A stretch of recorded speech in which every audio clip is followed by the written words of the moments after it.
I've noticed that the Reform Party, led by Richard Tice, is now third in the polls. And I was watching a GB News interview with him last night, and he said a fascinating thing which really resonated with me. He said, vote for the things you believe in and not the things that you're afraid of, in terms of, well, parties, of course. And in other words, you don't have to vote for him, but if what he says is common sense, makes sense to you, is a crossover between left and right, then it's a good idea. But if you don't like it, then don't vote for him. I think that was the meaning of it. So is he right? Is he a potential? Now, the reason I mention that is in doing these opinion pieces over the last couple of weeks, a lot of people have been saying in the comments that voting is no good, that it's rigged, that there are people above that the politicians are puppets, and that it doesn't matter who gets in, as we saw with Liz Truss, that actually, you know, the wrong person got in, so actually Rishi Sunak was placed in. And that may be true. I don't know. I've got no insight to this. I'm not privileged to any behind-the-scenes information. I'm just an ordinary person having a YouTube channel in which I now feel it's important to air my views in case people just agree with me. And as I try and sort out in my mind what to do in the situation, the crisis that this country has come into. There's so many things that I want to talk about. But we're in this problem, and people are saying voting is no good. So what would you do?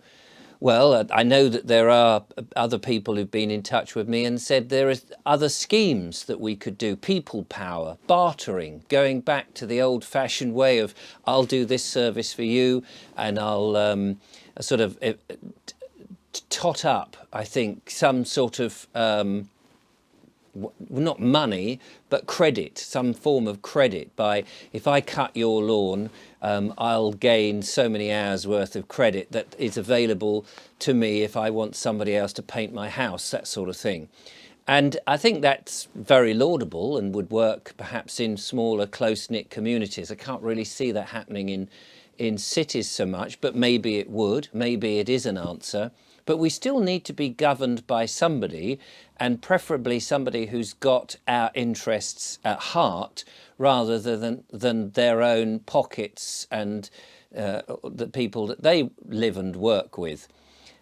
We still need to have people trying to invest in a health service and making it work, the police, law and order, and all the things, education, all the things that we need. Of course we do.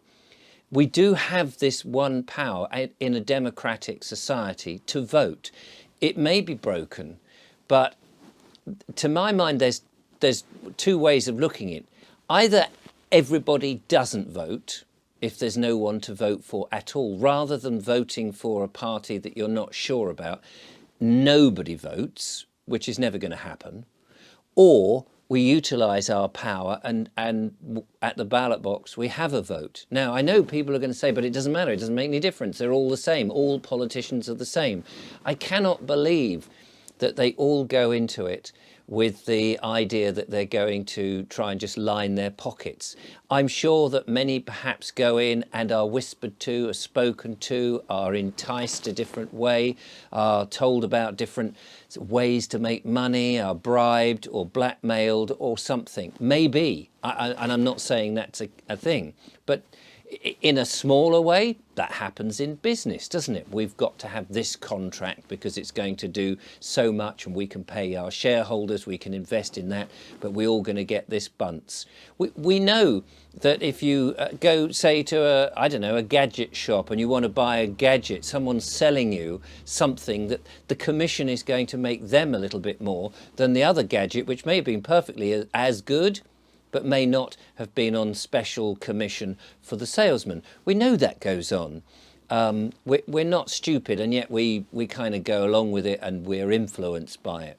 So I don't know. I think we have to use the power to try and put into government those that at least seem from the outset to have much more of our interests in.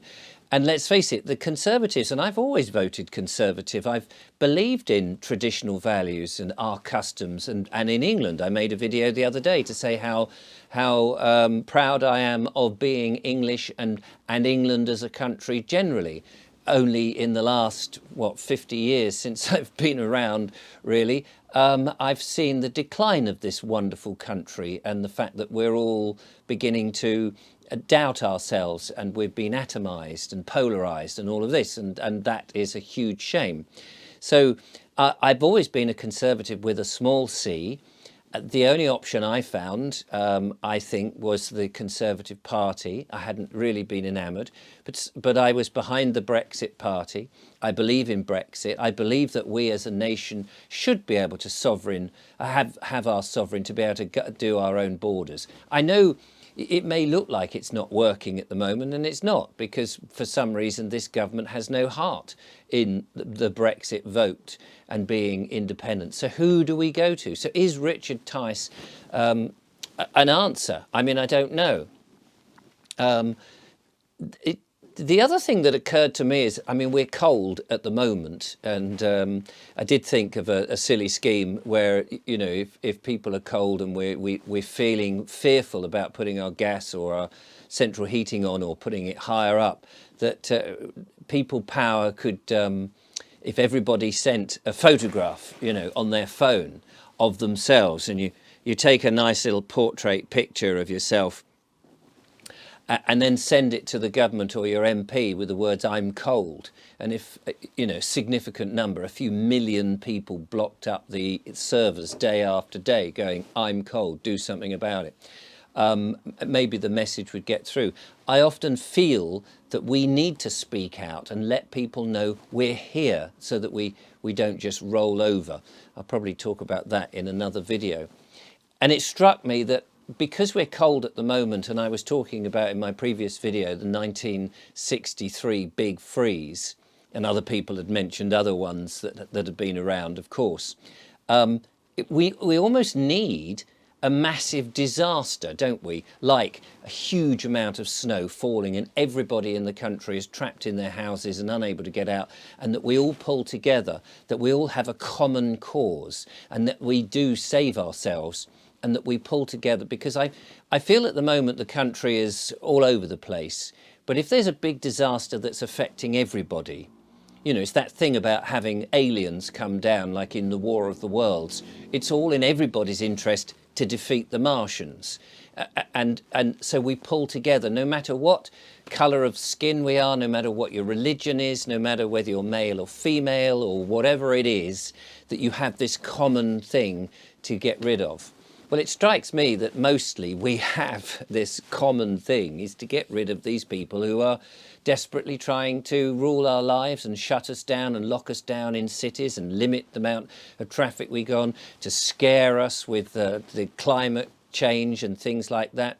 It seems to me that there is a common disaster. We just aren't necessarily seeing it because we're watching too much mainstream media and all of that. But finally, I wanted to say, and this is, I'm attacking myself now. I'm attacking myself here and other people.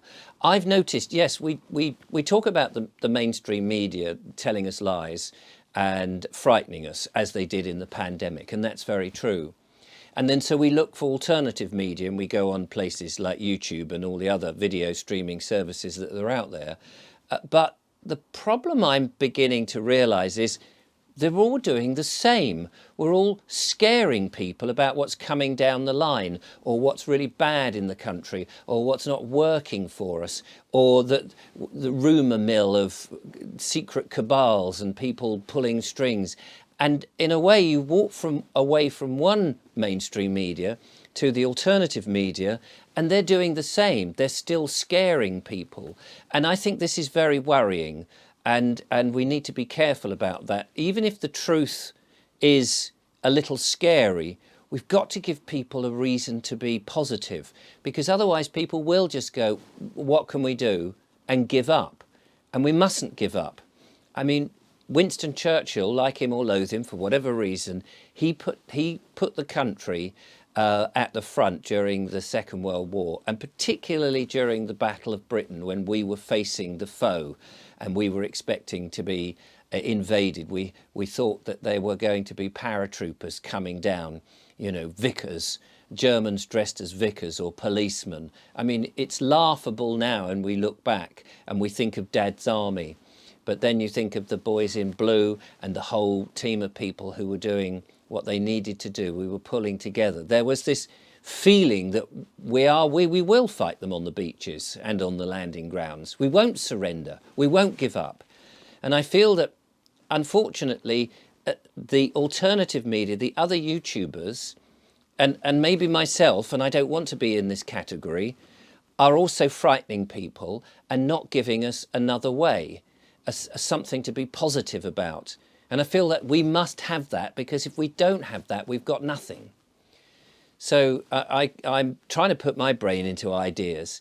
So this is why I'm thinking we do have the democratic right to vote, and maybe Richard Tice and the Reform Party gives us a future. And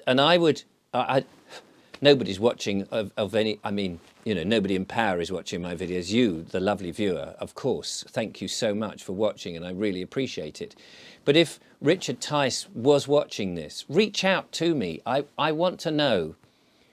Give me more reasons to trust you. Give us the positive. We've got to have something. So is he right? What do you think? I'd love to hear your comments. Thank you so much for watching.